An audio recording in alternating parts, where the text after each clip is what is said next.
Good morning, everyone. I call to order the September 26, 2023 meeting of the Interim Joint Committee on State Government. I want to welcome everyone, and just a reminder, if you would please silence your phones so that we will not have any interruptions at this time, if you don't mind. Before we go to the roll call, I would ask all the members to please stand and join me as we do a Pledge of Allegiance to the flag this morning. I pledge allegiance to the flag of the United States of America and to the republic for which it stands, one nation, under God, indivisible, with liberty and justice for all. Thank you very much. Would the Secretary please call the roll at this time? Senator Chambers Armstrong, Senator Elkins, Present. Senator Harper Angel, Senator Mays Bledsoe, Senator McDaniel, Senator Nemes, Present. Senator Storm, Here. Senator Thayer, Here. Senator Wheeler, Senator Williams, Representative All, Here. Representative Bojanowski, Representative Bowling, Here. Representative Branscombe, Here. Representative Callaway, Representative Chester Burton, Here. Representative Decker, Present. Representative Duvall, Present. Representative Gooch, Here. Representative Graham, Here. Representative Heath, Here. Representative Heverin, Representative Herron, Here. Representative Hodgson, Representative Huff, Here. Representative Imes, Here. Representative Johnson, Present.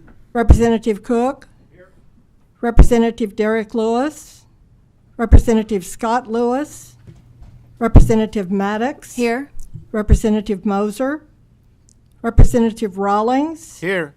Representative Raymond, Representative Tate, Representative Tipton, Here. Representative Weber, Here. Representative Williams, Representative Witten, Senator Mills, Representative Bratcher, Here. Representative Hale. Present. Do we have a quorum? Yes, we do. We do have a quorum this morning, and we are duly constituted to do business in this committee today. Again, I would like to thank each and every one of you for being here. The first item on the agenda is the approval of the minutes of the August 24th meeting. Could I entertain a motion? There's been a motion made and a second. All in favor of approval of the minutes, please say aye. Aye. Opposed likewise? Motion carries. Before we bring our first guest to the table this morning, I want to recognize Representative Johnson. He has an announcement that he'd like to make at this time. Thank you, Mr. Chairman. I just wanted to recognize the Grace Christian Academy 9th grade government class, which is watching us on KET today, and I appreciate their attendance and just wanted to say welcome. Thank you, Mr. Chairman.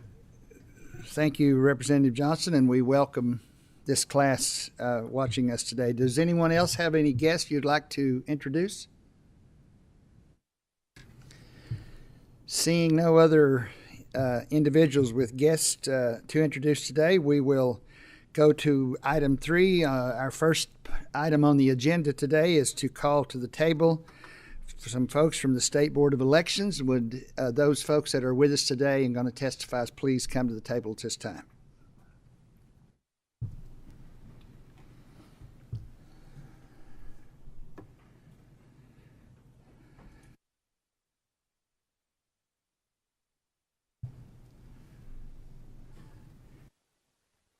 Before I have you introduce yourself, one of the standing practices that I do in our committees is, if you would at this time, please raise your right hand.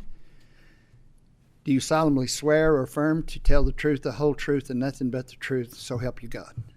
I do. Thank you very much. Would each one of you please at this time introduce yourself, and then you may proceed. My name's Karen Sellers. I'm the Executive Director of the State Board of Elections and appreciate the opportunity to be here today to discuss list maintenance. I'll turn it over to my colleagues at the table. Richard House, the Assistant Director of the State Board of Elections. Morning, Taylor Brown, General Counsel for the State Board of Elections.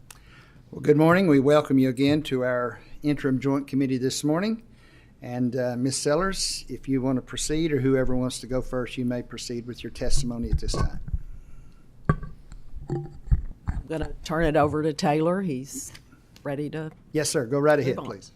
Thank you, Mr. Chairman, and to the members of the committee, thank you for the opportunity to speak here today about voter list maintenance in the Commonwealth. Get this microphone right. As you're aware, the State Board of Elections is the independent agency of state government charged with keeping Kentucky's voter rolls as up to date as possible, which is perhaps one of the most important tasks in all of government that is designed to be by and for the people. In discussing the State Board's voter list maintenance efforts, we should first mention the National Voter Registration Act of 1993, more commonly known as the NVRA. The NVRA is a piece of legislation that covers a wide variety of election-related topics. But as it relates to voter list maintenance, the key provision I would like to point your attention to is Section 20507, which you'll see on your screen. There you'll see that, quote, in the administration of voter registration for federal office, each state shall, and then amongst other things, 1, ensure that any eligible applicant is registered to vote in an election, and 2, conduct, quote, a general program that makes a reasonable effort to remove the names of ineligible voters from the official list of eligible voters. The NVRA goes on to tell states what the general program must do to comply with federal law. First, the program established by the state must use chains of address information supplied by the United States Postal Service through its licensees to identify voters whose addresses may have changed. Kentucky has established such a program through KRS 116-112. There, the State Board is required to do just what the NVRA requires: use change of address information supplied by USPS or other sources to identify voters whose address may have changed. It is the State Board that is tasked with establishing this program because, in the State Board's enabling statute, KRS 117-015, it is the State Board, as an independent agency of state government, who is to supervise registration and purgation of voters within the Commonwealth. So, where does the State Board get its change of address information from? Currently, Kentucky is one of 25 states who, along with the District of Columbia, make up the Electronic Registration Information Center, otherwise known as ERIC. ERIC is a nonprofit, nonpartisan membership organization that was created in 2012 by state election officials and has always been funded and governed by the states who elect to participate. It is through Kentucky's membership in ERIC that the State Board receives USPS change of address information. In addition, ERIC provides Kentucky with 1, reports from other states that show evidence of a voter possibly registering or getting a driver's license in another state. 2, a report based off of the Social Security Administration's Master Death Index file that may indicate that a Kentucky voter has died in another state. 3, a report based off of the Social Security Administration's Master Death, I just read that one, sorry. Reports that analyze Kentucky's transportation records for newer information on voters. And 4, a report that highlights what, if any, registrations on Kentucky's voter rolls may be duplicates. By no means are these the only sources of data that Kentucky uses to gather information about voter registrations that may be out of date.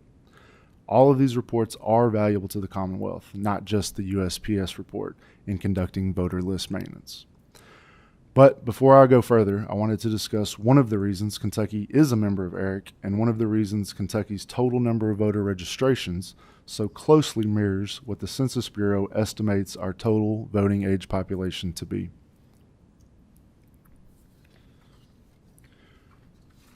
In 2017, the nonprofit organization Judicial Watch sued then Secretary of State Allison Lundergan Grimes, alleging that under her watch, the voter list maintenance required by the NVRA was not happening in the state of Kentucky, as evidenced by the fact that the state had more voter registrations than residents of voting age.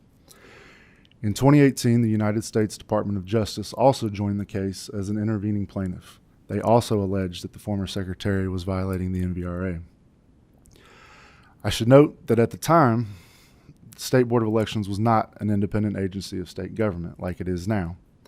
The former Secretary of State served as the chair of the State Board of Elections and exercised that power to include control over the Commonwealth's voter rolls in such a manner that led the legislature, many of you sitting here today, to institute reforms to the statutes regarding the state's voter registration database, ultimately limiting the power that any secretary has over the state's voter rolls. Back to the federal lawsuit. As the case continued on, meaningful voter list maintenance continued to be neglected in Kentucky, leading to a backlog of ineligible voters, clogging our rolls, a backlog that we are still digging out of today. Eventually, the parties entered into a consent judgment on July 3rd, 2018. In sum, the consent judgment said that Kentucky would now follow the provisions of the NVRA and would use ERIC as one of the sources for change of address information. The terms of this agreement were set to expire next month, October 31st, 2023. However, in late 2019, Judicial Watch filed a motion to modify and enforce the consent judgment, alleging that former Secretary Grimes had breached the agreement and the provisions of the NVRA were still not being followed in Kentucky. On September 9th, 2020, with current Secretary Michael Adams having assumed office and a new statutory scheme for the independence of the State Board of Elections in place, the Secretary and the State Board, both of like mind, that proper voter list maintenance in the Commonwealth was necessary, agreed with Judicial Watch and the DOJ to extend the expiration date of the consent judgment for 2 federal elections, pushing the expiration date to March 31st, 2025. And I'll explain the importance of the 2 federal election cycles as we further explore the NVRA and Kentucky statutes. So, the NVRA requires states to establish a program that uses USPS change of address information to identify voters who have changed addresses, who may have changed addresses. In KRS 116-112, Kentucky has done that. The program in whole largely mirrors what is described in the NVRA and includes instructions on what to do if an identified registrant is thought to have moved both within and outside of the county in which they are registered. Now, a brief pause to point out that the program described in KRS 116-112 is not the only avenue under which the State Board of Elections conducts voter list maintenance.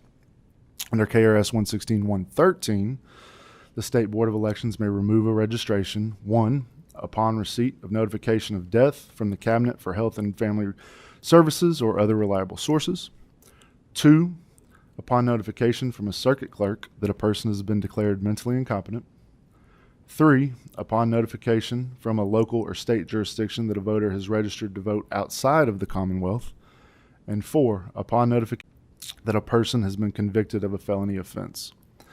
Now, as we approach the 2024 legislative session, may I, on behalf of the State Board, suggest that the last subsection be amended to include notification of a felony offense from the Department of Justice as well, and that the State Board be allowed to remove registrations upon notification from either the AOC or DOJ that an individual has been found incapable of serving as a juror due to lack of status as a citizen.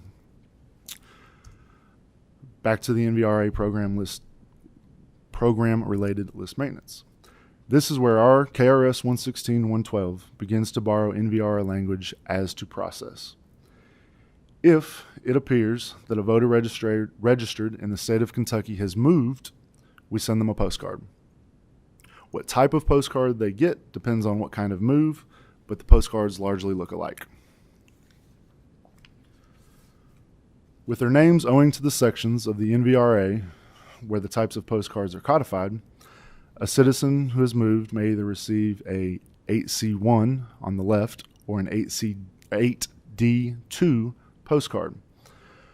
Both cards are Both cards allow a voter to verify or update their registration information, but the 8C1 is sent to a voter who is thought to have moved within the same county, while the 8D2 is sent to a voter thought to have moved out of county or out of state.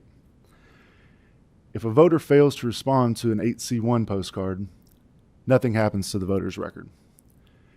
If a voter fails to respond to an 8D2 and then fails to vote in any election that occurs in the time between the next two federal elections, that registration will be purged.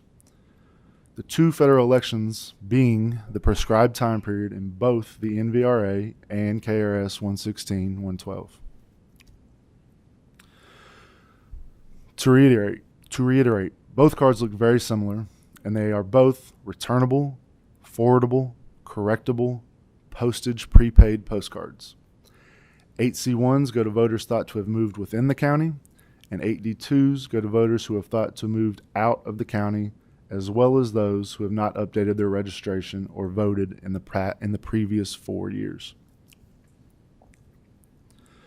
So here's what happens with an 8C1.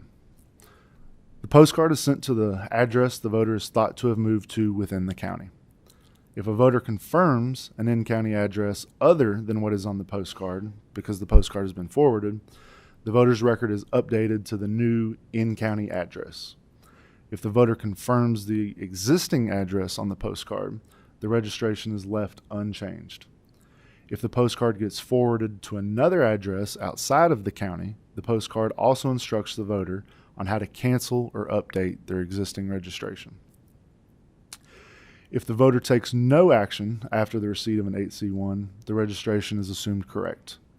If the postcard is returned to the state board as undeliverable, the registration is given what is known as a, quote, return mail date that will be used for further list maintenance. Now here's what happens with an 8D2. The postcard is sent to the address outside of the county in which the voter is registered, where it is believed they have moved to. A postcard is also sent to a registrant who has not updated their registration or voted in the last 4 years to verify if the registration is still valid. Any registration that has a return mail date is also sent a postcard, because that 8C1 card was returned as undeliverable. On the date that the postcard is sent, the registration is given what is known as, quote, an inactive date. If the voter confirms they did not move, their existing address and registration are deemed correct. Their inactive date and return mail date are removed. If the voter confirms they moved to another county in Kentucky, the appropriate county clerk is notified and the voter's record is updated. If the voter is moved out of state, they can return the card and cancel their Kentucky voter registration or go online to expedite the process. If the postcard is returned to the State Board of Elections as undeliverable or otherwise creates no action from the voter, the NVRA and KRS 2 federal elections clock continues to tick. If the voter does not vote in any election during this period or does not initiate some action with their registration, such as a change of address, a change of name, a change of party, they will be removed from our voter rolls after the 2 federal elections. Now here's a graphic that shows a flow chart of how the most common 8C1 scenario plays out. And here's a flow chart for the most common 8D2 scenario. And both of these, because I'm flipping through them really fast, both of them I'd like everyone to know are available at elect.ky.gov. That's the state board's website. We have a whole section about voter list maintenance if you'd like to see these charts or more information.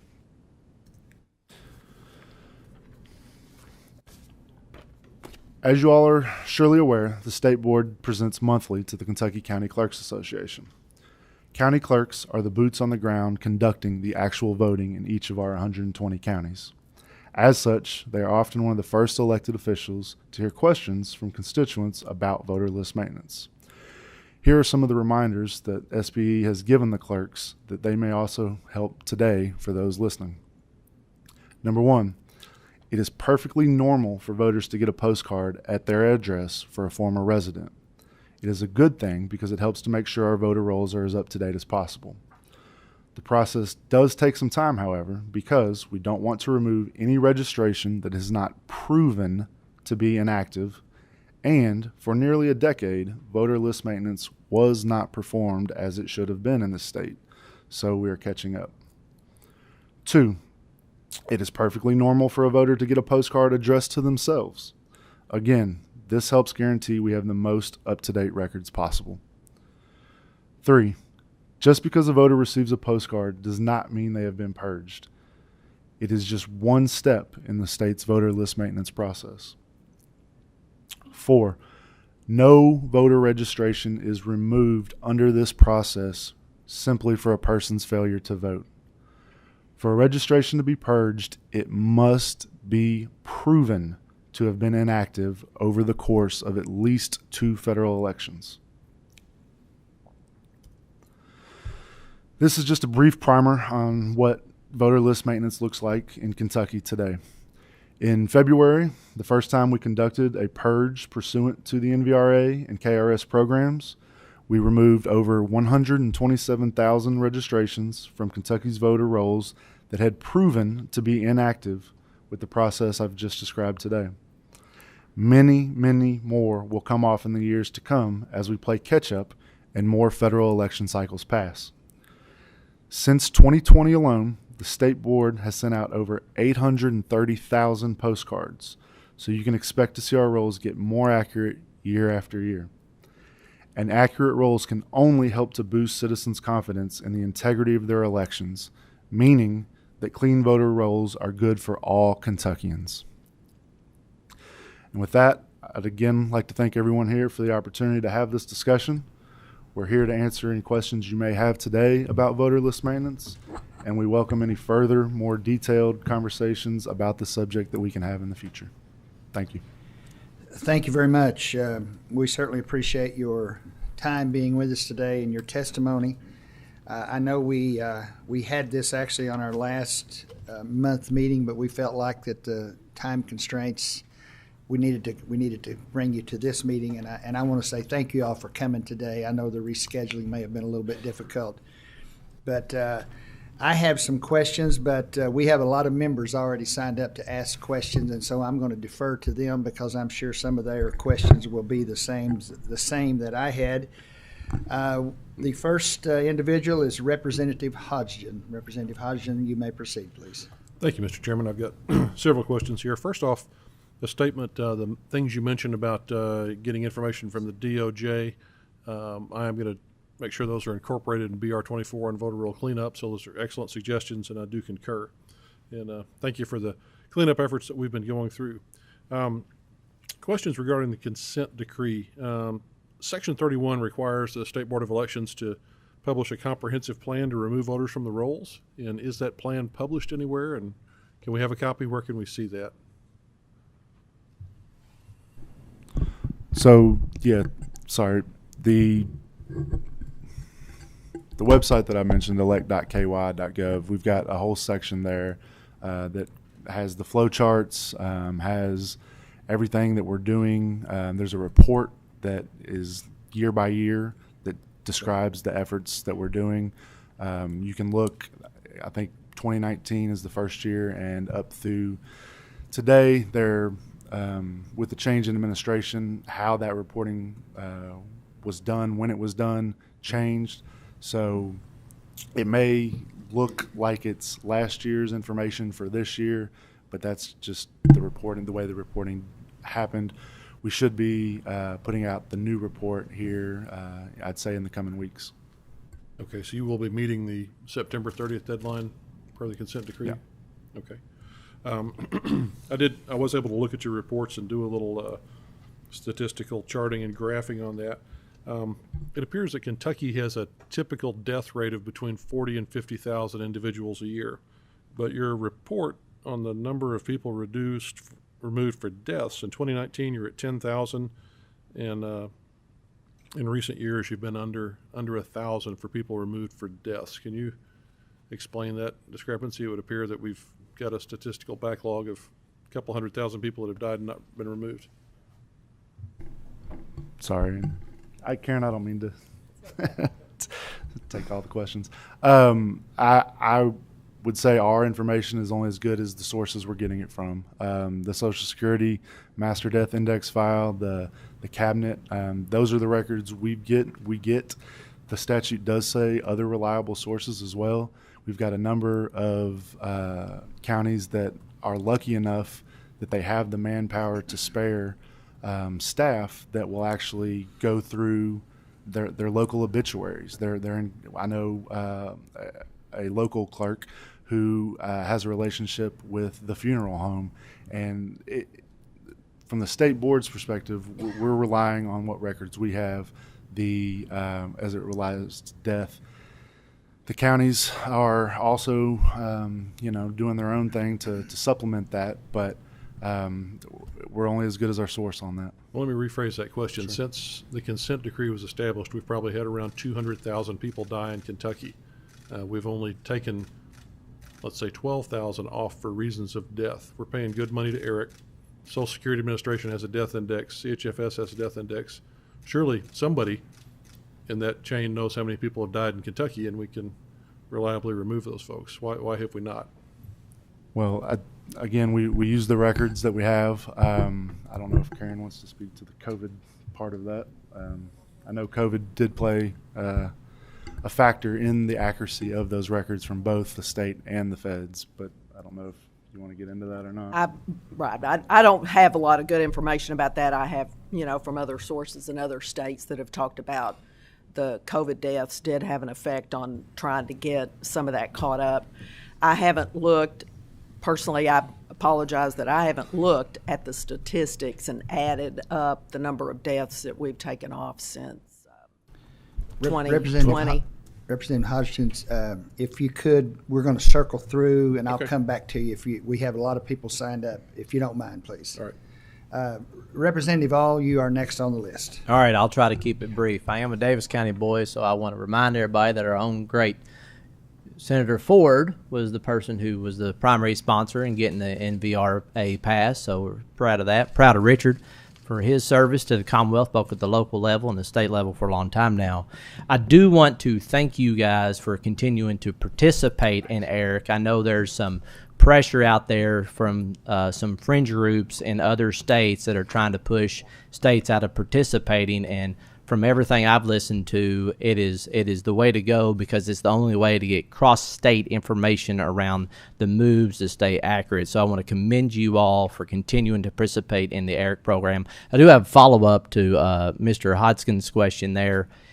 You all are taking off what you're getting in the reports for the deaths, but if the county's taking them off at the local level prior, could that explain some of the differential in how many you guys are taking off versus the local counties?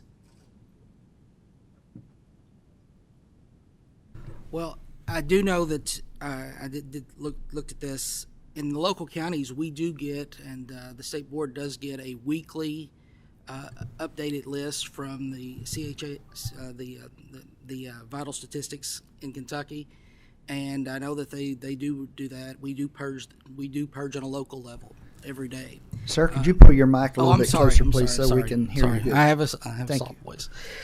We do list maintenance on this at a local level. The county clerks do this every day. They're constantly purging voters for the deaths, and like Taylor said, there are some that do a little bit better of a job because they have more resources to do that. But every week, the SB gets a list from Vital Statistics, and I don't know. Those numbers sound a little low. They do sound low, and I will have to check on that because I know that in Davis County we purged pretty well and on those things, and we'll have to look into that a little bit better. So, but it is done on a local level too. I want to follow up on that just real quickly before we go to the next question. Is that done county by county? Yes, county by county. One of our people on our staff gets a list every week and updates that into the VRS. That's removed, and then plus the counties get notices from family members, and they send that in. We get death certificates sent to us, and so we remove for death certificates as well. Representative Graham, you are next, please. Thank you. Thank you, Mr. Chairman. I just want to follow up at the beginning, and you touched on a lot of that as you went through your presentation, but I just want to follow up. When you were making the presentation at the very beginning, you said you have other methods used, and you explained some of those methods. Are there other methods that you're using that you did not talk about in your presentation? And how are they done, and how successful are they in terms of keeping people on the roads who are eligible? So, Representative Graham, the one thing I don't think I actually said it, was just trying to imply it, that one of the goals of our voter list maintenance efforts, we do not want to take anyone off the rolls that should otherwise be on the rolls. We are very, very cautious about that. And to that end, no, we follow the statutory program. We don't go outside and try to do any independent investigation and any of that, because we're not looking to remove anyone that should rightfully be on the rolls. So what we do is what the statutes, the federal and the state statutes allow.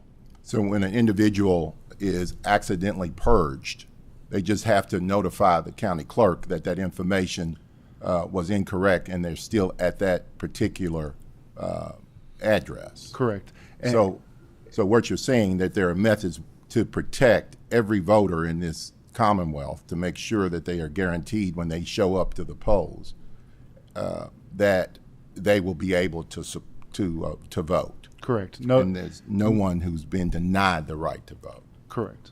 Well, I want to take this opportunity just to say that, voting is the most important thing we have as citizenship. And we ought to make sure that every individual who lives in the Commonwealth of Kentucky or any of the other 49 states have access to the right to vote as long as they're 18 years old and are willing to participate in the process. So it's very important to all of us that we maintain the right to vote and that it is carried out for everyone to be able to initiate that important power that they have as citizens of the United States. Thank you. Representative Bratcher. I have three short ones, Mr. Chair. So You number may one, proceed, make them very short, please. all right, very short.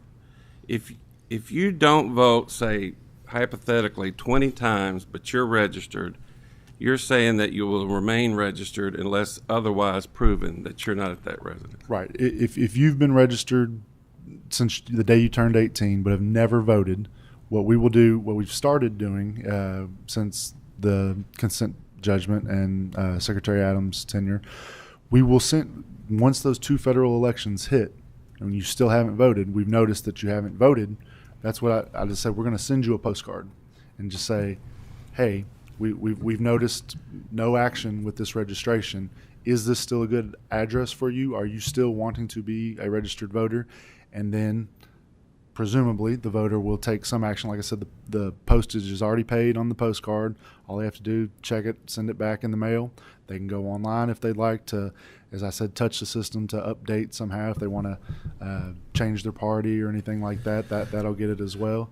Or if it is removed, there is the process, as I was talking about with Representative Graham, that if for somehow you throw the postcard in the mail and you decide for the first time I am going to vote, but you had been removed, there's a separate statutory scheme that accounts for that, and you will get to vote.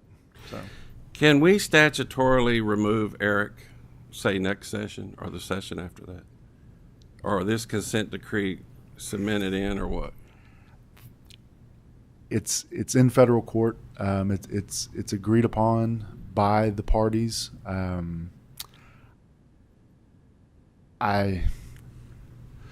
It's on life support, so It is. Is there alternatives to it? There are alternatives, and I don't know how far Karen wants to get into it, but we are. Okay, that's all I need. And then exploring. one last short one. If someone shows up to vote, but they have been removed, say it's election day and they show up to vote and they have been removed from the voter list, can they vote? Yes, and I'd let Richard describe that process. If they would be able to have a hearing with the local county board of elections to determine if it was done properly, if they weren't registered anymore, if they had turned off, if they had done if they were properly removed, then they would have an opportunity to go before the county board of elections, state their case, and the county board would make that decision if there was an error or something that would cause them to be able to vote. They can also, in a federal election, they can vote provisional, Right. if they had to. Yes. And that's where you swear. You vote for only federal elections, and you attest that you are who you say you are. The same steps that you would do with a regular ballot, but a provisional ballot only has federal elections on it. And you guys, please start finding a good alternative for Eric, because I don't know how long it's going to be around. So thank you. Representative Johnson.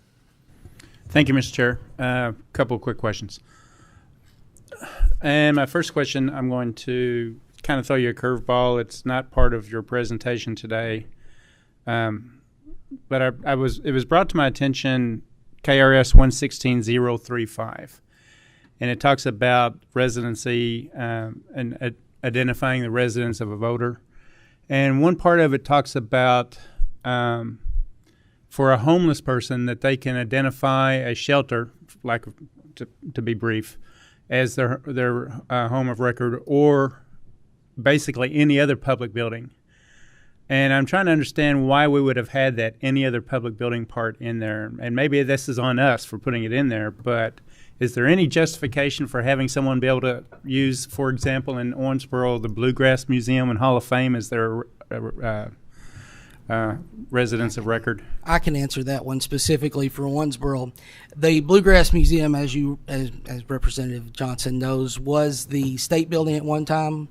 And the state building that used to be the place where if you were homeless, we would register you at the state building, because that was the official place that we would do. Some counties used their courthouse. Davis County used the state building at that time, and that's why those are still on the list. And they will be cycled off probably eventually as this purging process occurs. Okay, thank you for that, because I had no clue.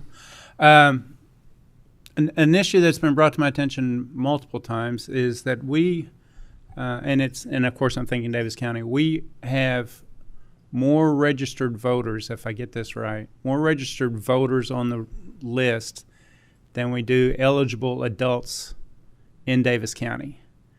And I'm hoping this cycling that you're going through is going to clean that up. But my question is, do we have any anticipated date when we can go, yes, we have less or an equal number of voters than we have eligible people to vote?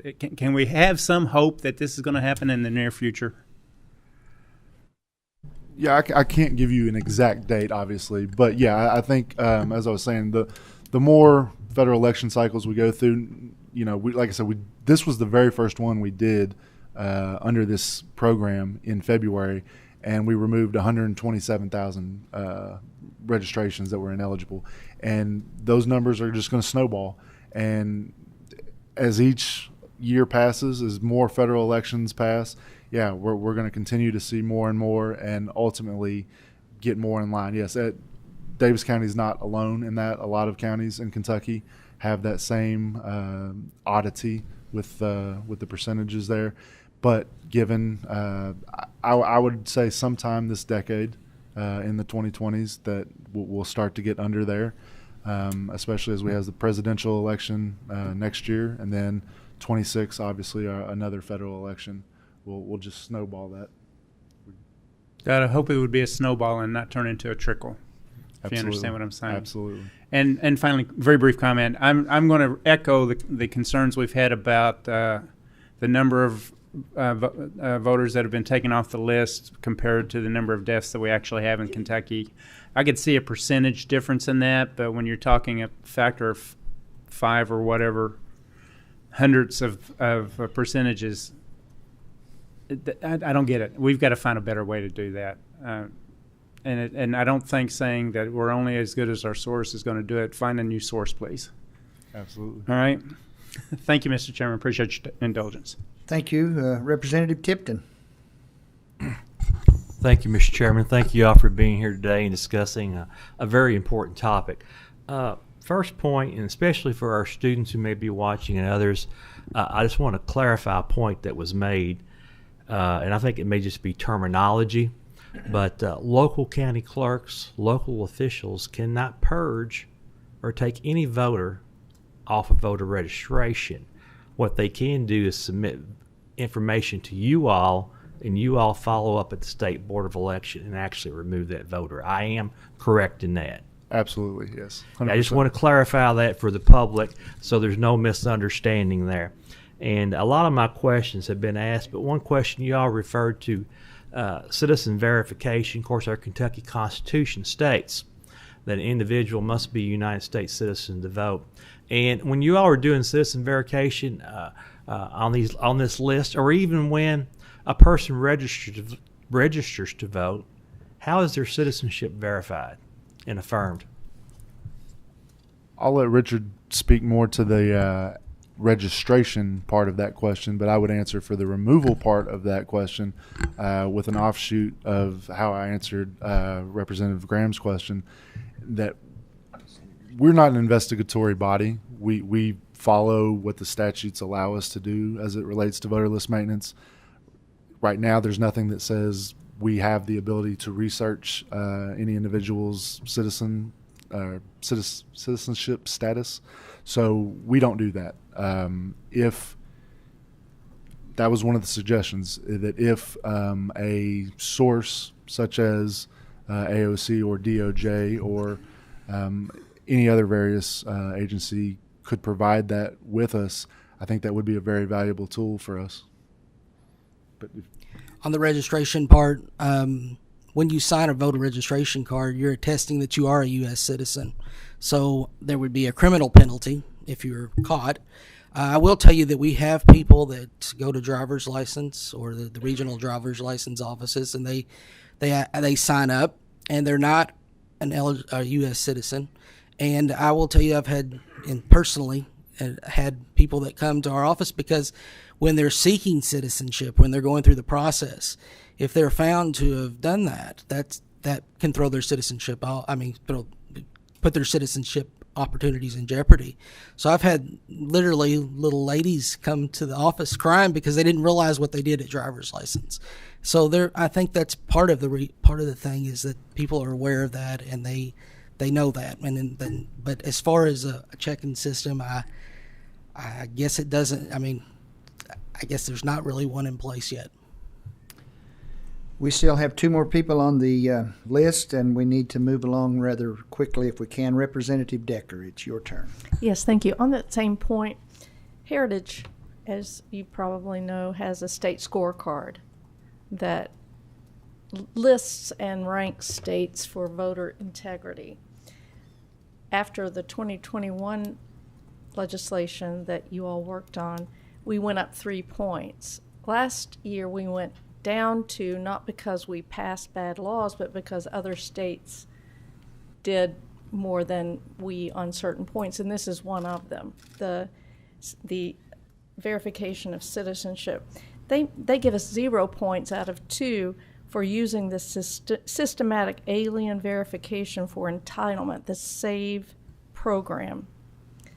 I've actually looked that up before, and while it says it is not made for voter roll maintenance, other states are using it, and I would love for you all to look into it and see what you think about it and report back if you'll give us that information. Absolutely. Thank you. Absolutely, yes. Senator Storm, do you have a question? Okay, thank you. Representative Hodgson, I'm going to come back to you for maybe 1 or 2 very quick questions, and then we do need to move on. Okay. Following up on Representative Tipton's question, the 120 county clerks are sending death removal notices to the state board, so those would be reflected in your totals. So out of those 120 counties, we had 1,228 death removals last year. Seems like we probably had more than 10 people per county die. So that would seem to be problematic. The other thing, just to verify that you said the 8D2 notices, as soon as those are mailed, that person goes on the inactive voter list. Is that correct? Yeah, it's as soon as they're mailed. Okay, so that your last report reflects that there are 325,000 and some people on the inactive voter list right now. So that's people who have had an 8-2D notice mailed but have not responded. Right, and like I said, that we're due for another update to those Another numbers. update. Okay, I'll be looking forward to that. All right, thank you. Anybody else, real quickly? Well, thank you all. That was a lot of questions, and you all done a fine job answering them. I appreciate your time today. Thank you for, again, coming today and after being rescheduled from the last month. We appreciate you being here, and very good report, and we certainly appreciate you being here with us today. Thank you all very much. Appreciate the opportunity. Thank you. Appreciate the opportunity. Our next presenter today is going to be Representative Richard Heath, and he is going to be giving us some discussion on a 2023 regular session House bill that he had filed, House Bill 500. Representative Heath, please come to the table, and anyone that's with you, please.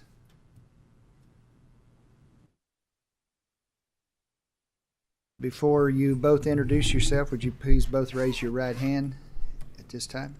Do you solemnly swear or affirm to tell the whole truth, nothing but the truth, so help you God? I do. Thank you very much. Go proceed. Representative Heath, introduce yourself for the record. Thank you, Chairman Hale and Chairman Bratcher and Chairman Mills for allowing me to come before your committee today. I'm State Representative Richard Heath from District 2. I represent all of Graves County and a portion of McCracken County, and I'll allow my guest to introduce himself for the record. Go ahead, sir. Chauncey Morris, Kentucky Thoroughbred Association. Thank you, sir. You may proceed. Thank you. I ask for your indulgence. My report's a little lengthy, and if it starts going too long, just gavel me down, Chairman. So as you know, I'm chair of the House Agriculture Committee. I'm honored to serve in that capacity. Agriculture holds a special place in my heart, both as representative of a district that's very heavy in agriculture and as a graduate of Murray State University with a master's degree in agriculture. So with that deep understanding of agriculture's importance, I bring before you this proposal. It's very similar to House Bill 500 that we passed in the 2023 session, and the focused on regulating the purchase of agricultural land in Kentucky by nations in which the United States does not have a friendly relationship with. So if you recall, House Bill 500 passed out of the House with a vote of 85-9. However, we were in a short session and time kind of ran out, the clock ran out on it, and it did not get a hearing in the Senate. So I'm hoping with this report here today and with the help of this committee that we can get that heard in the Senate during the next 2024 session. Kentucky's agriculture sector is not merely just a contributor, but rather a linchpin of our state's economy.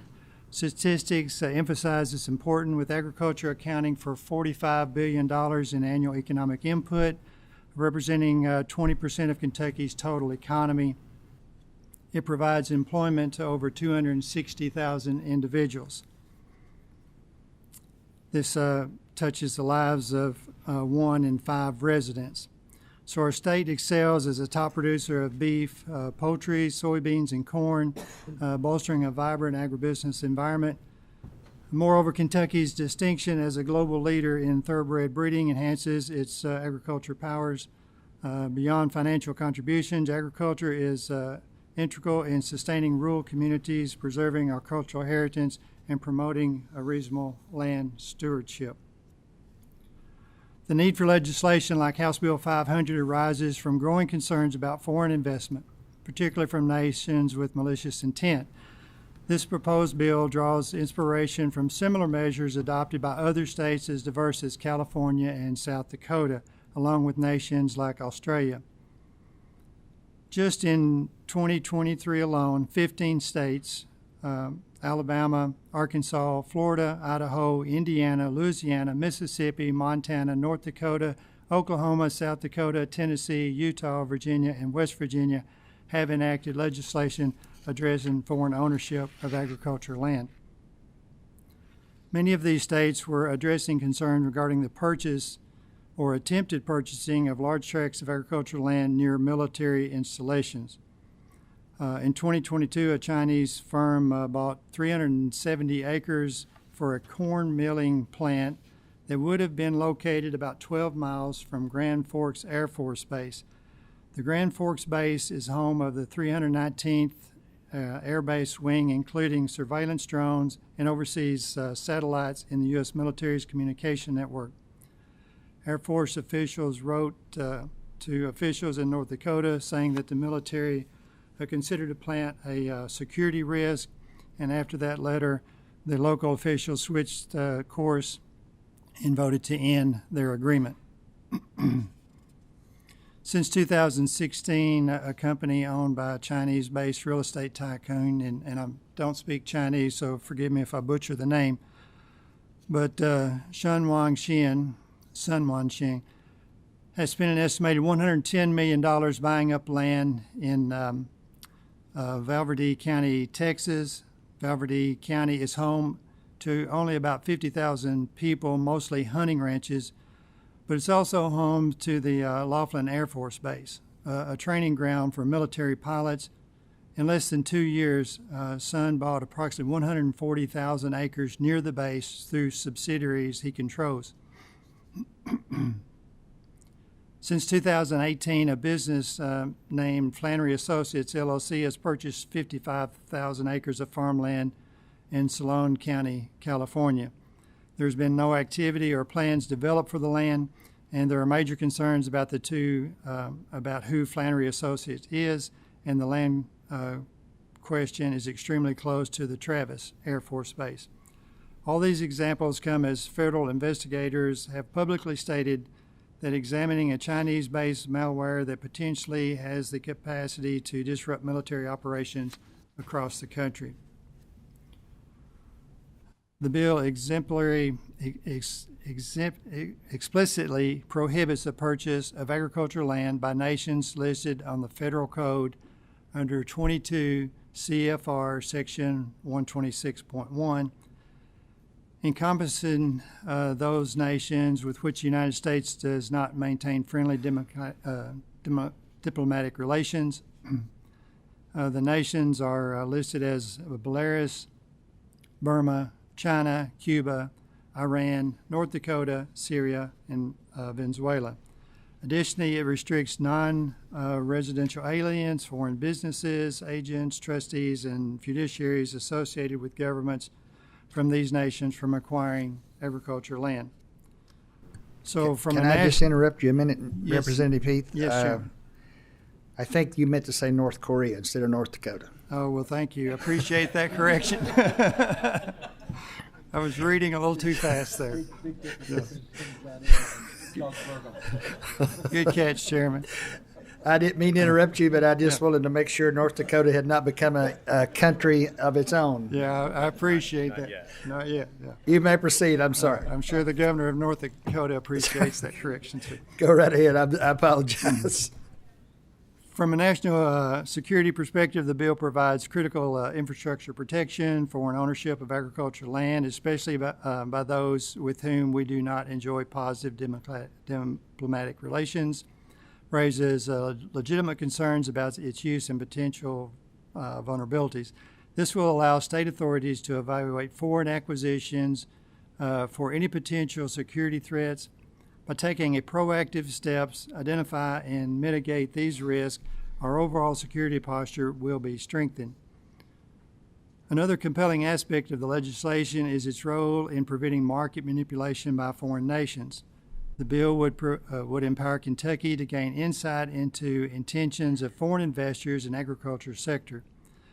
This in turn helps in assessing whether such acquisitions could potentially disrupt local markets or distort prices. The objective here is to create a level playing field for domestic producers, safeguarding their interest against undue external influence or market manipulation, and this ensures fairness and competitiveness for Kentucky's producers. A last primary merit of this legislation is its potential to enhance food security in Kentucky. Food security is a fundamental concern, especially in times of uncertainty or crisis. One of Russia's first tactics during their invasion of Ukraine was to destroy cropland. This bill will provide the ability to maintain a stable, self-reliant food supply chain. By proactively monitoring land acquisitions, the state can identify potential risks and vulnerabilities and take preemptive measures to protect its ability to produce crops used for food. In essence, this bill serves as a practical safeguard for the food security of all Kentuckians. Since the proposal during the last session, I've talked with several people that have had concerns about the bill and maybe some unintended consequences, so we've tried to address some of those. One of the concerns was to elevate transparency in the process, and in addition to being made to the bill there's an addition being made to the bill that would establish a Foreign Investment Review Board. The acronym for Foreign Investment Review Board is FIRB. Similar to the successful model used by Australia, and I want to give a shout out to my friend here today for bringing that to my attention. Chauncey brought this information to me last session, but again, short session, we didn't have time to get into that. So we're starting early this time to get that done. So FIRB would be composed of key experts and assesses foreign investments in Kentucky's agriculture land, emphasizing national security and agriculture integrity. The board would be able to grant conditional approval, impose restrictions, and outline penalties for noncompliance, all while being conducted in a transparent manner subject to public scrutiny. And additionally, any decisions made by FIRB would be able to be appealed to the circuit court to preserve the process of law. The legislation establishes the Foreign Investment Review Board to have 5 members. These 5 members are the Secretary of Economic Development Cabinet, or designee, the Commissioner of Agriculture, or designee, the Executive Director of the Office of Homeland Security, or designee, the State Treasurer, or designee, and a citizen with expertise in real estate to be appointed by the Legislative Research Commission. This legislation fortifies Kentucky's food security, safeguards against unscrupulous market manipulation, and bolsters homeland security. It ensures that foreign investment aligns with our national interest and encompasses economic growth while preventing misuse of malicious actors. It is important to acknowledge the potential concerns some might have with the legislation. It is imperative to note that this bill does not discourage foreign investment from nations not on the federal codes list, nor would it prevent expansion by a foreign-owned business already located here. Kentucky has thrived by being open to foreign investment. Large employers like Toyota, Lexmark, GE Appliances, all foreign-owned, exemplify productive foreign investments that we welcome in our state. Nothing in this bill would give any legitimate business interest pause when considering locating in Kentucky. Last year, a question arose about the stance of the Kentucky Realtors on the piece of legislation. At that time, they were neutral, and I haven't heard anything different up to this point, so I'm assuming they are still neutral. Almost finished. Another concern that was brought to us last year were potential penalties, and by adding the Foreign Investment Review Board to this version and giving that board the authority to outline penalties, then that concern would be addressed as well. So in conclusion, the legislation represents a proactive, balanced approach to address the potential negative consequences of some foreign purchases of agricultural land in Kentucky. It safeguards our agricultural resources, enhances our national security, and promotes economic stability, all while encouraging responsible foreign investment. So I've started the process of this legislation early to receive feedback and suggestion from both industry and experts and fellow legislators. Please know that I want to hear from you and hear your thoughts as we move forward. And I want to turn the mic over to Chauncey Morris at this time for remarks for his ideas that was brought from last session. Mr. Chairman, I'll keep it quick because I know it's lunchtime. Thank you very much. Yeah, no worries. So I just want to lead off that this bill has zero effect to my industry currently. We have zero investment from these countries, but things change. You never know what happens, and Chairman Heath let us know that we wouldn't be adversely affected. That is true. A FIRB would allow piercing the corporate veil to assess whether someone is in fact an agent from one of these countries. I think that that's a very important thing. The cumulative assets of all equine investments in the Commonwealth are $27.7 billion. We know that to be true from a recent UK study. So no responsible industry wants to trip the wire. I'd also say on the North Dakota thing that a former ambassador to China that I got to know well was the governor of Iowa, Terry Branstad, reminded me something really important in Beijing, that our efforts are not to decouple, they are to mitigate risk. That's everything that really the United States is supposed to stand for, and I think that is accomplished by this bill. Thank you. Thank you, Mr. Morris. Thank you, Representative Heath, for your presentation today. We do have a few questions. We're going to try to get out of here by 12:15. So, Representative Graham, you are first on the list today. Representative Graham. Can I ask why, of all the countries that are a threat to the United States and to the world, and I don't see it, and maybe it's on here, but I don't see it, why is Russia not put on this list? So we use the federal list, and if Russia shows up on the federal list, then they will automatically be included on our list. So, Mr. Chairman. Yes, sir. Go ahead. Can I follow up? You may. I really have a tough time. As you can see, I didn't vote for your bill, and it was nothing personal. But I truly believe that this is a federal government issue rather than a state government issue. And because of that, I think we're stretching our power that is basically in the hands of the federal government. Can you explain that?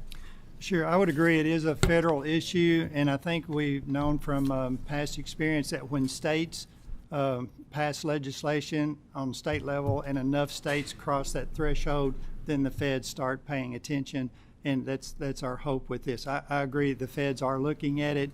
I see no reason to sit back and wait for them. This is a preemptive strike to protect Kentucky and Kentucky farmland. Let me just ask you this, and then I'm through. What about kids who will come from these areas that you have provided, these countries, but they come here to study? And for those particularly who may come from China, their parents may be wealthy enough, if a child is allowed to come to the University of Kentucky or the University of Louisville or to any prestigious university in this country, and they have the money to pay for that child to own property while they're here, whether they're studying for a 4-year degree or a doctorate degree or in medicine, how would that impact them to be able to do that? Obviously, in reading this, they would not be able to purchase property, just personal property, and you can answer whether or not that's correct. So I'll refer you back to House Bill 500 from last session, Section 1, Item 2, but it lists the individuals, and it says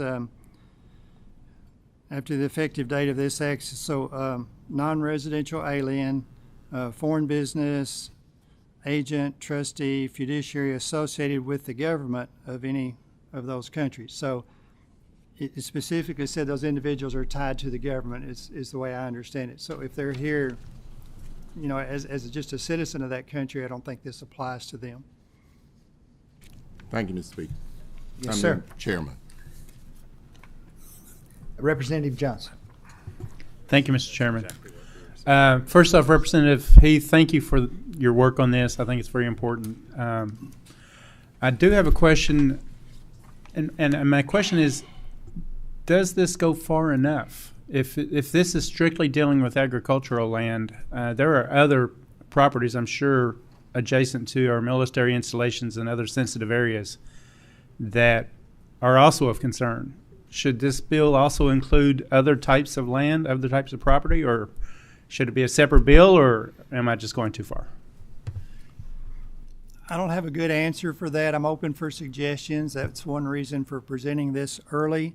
As you know, here in Kentucky, we have Fort Campbell, Fort Knox, Bluegrass Army Depot, Paducah Gaseous Diffusion Plant in my end of the state. So, if we need to expand it, I'm not opposed to that. I was primarily concerned with farmland that joined our military bases and not go down the same road that North Dakota and Texas found themselves in California. So open to suggestions on that. Thank you, and I'll be glad to talk with you about that later. Thank you, Mr. Chairman. Thank you. Representative Gooch. Thank you, Mr. Chairman. Representative, I appreciate you bringing this bill. I think that it shows that finally someone is willing to take their head out of the sand and actually start looking at some of the issues facing our nation as far as other countries are concerned. I mean, we see that, we're really promoting electric vehicles and battery production in this state, even though that lithium and some of the elements that go into that are really controlled by China, and much of it comes from South Africa, also controlled by China, and we're not even paying attention to those types of things. We've all known that Russia is just a natural gas.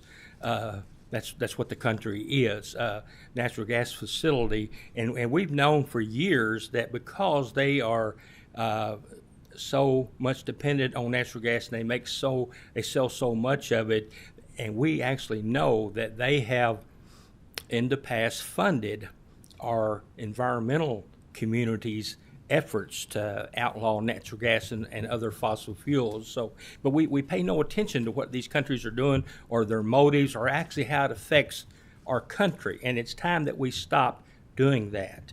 And so I commend you for your bill, but when you talk about some of the goals here, is not only preventing countries from getting a hand up or spying on us or whatever, but also you mentioned food, security and that sort of thing. And is one other issue that I think kind of ties into this, so it's not really necessarily been done by other foreign governments, but that's the issue of prime farmland being leased for the purpose of putting merchant solar power facilities on that farmland. And let me just say that I've typically always been someone who appreciates individual rights and someone having the opportunity to sell their property or whatever. But I think there's a discussion about in a world where people are starving to death, and 40% of our corn crop is going to ethanol and also biodiesel, that we are now going to allow more farmland to be converted to produce energy. In a world where people are starving to death, how much farmland is it okay to turn into from food to fuel production? It's just something we've got to talk about. And so I commend you for this, but just wanted to mention that there are other areas out there that we simply are not talking about that are also very, very important. Thank you, Mr. Chairman. Are there any other questions? Representative Heath, thank you very much for your presentation today. Well, we still got about 3 more minutes, but I think this is really an issue that we're going to have to take a look at. And Representative Graham, I agree with you. I think this is something the federal government look at, but until they do, I think when we see these states listed here with the diversity of California, South Dakota, Utah, I mean, I don't think there's anything in the world that probably Californians and Utah residents or South Dakota residents would ever agree on anything. But both of those states have passed legislation similar to this. And so I think until the federal people decide they want to do something about this, I do agree with Representative Heath. I think we need to get ahead of this. And I think it's a good proposal. Yes, sir. Mr. Morris, please, you may respond. If you don't mind, Representative Graham, the scenario that you painted was exactly the one that we posited to Chairman Heath during the last session. Want to be very, very clear here, because we're saying that this isn't going to have an adverse effect on our industry. You're talking about an agent of a foreign government. So as long as that individual is not an agent of the foreign government, and you can pierce that corporate veil and really assess that, the circumstance that you're talking about is one that is very important to us, would be unchanged. So. Well, again, thank everyone today for being here. Thank all the members. I appreciate your time. It was a good meeting. Our next meeting will be held on Tuesday, October the 24th at 11 a.m. At this time, the meeting is now adjourned. Thank you.